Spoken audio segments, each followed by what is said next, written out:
For the first step, we're going to head over to search and type in control panel. Click on it. Once we're on it, we're going to click on File Explorer options. Once we're on it, we're going to change this Open File Explorer to this PC.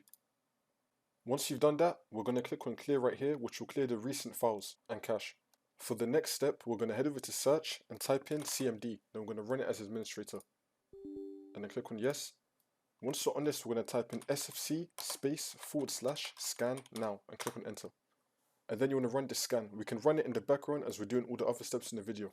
For the next step, we're going to head over to search and type in Task Manager. Click on it. Once you're on it, you want to look for Windows Explorer. You might need to scroll down to find it, but once you find it, you want to click on it and then click on Restart Task. For the next step, we're going to head over to search and type in Windows PowerShell. Click on it.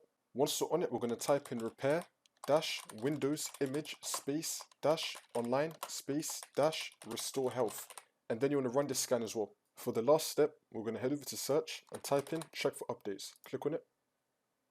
Once you're on this, you want to check for updates and do all the updates that you may have. Once you complete all the steps in this video, restart your computer and then the problem should be fixed.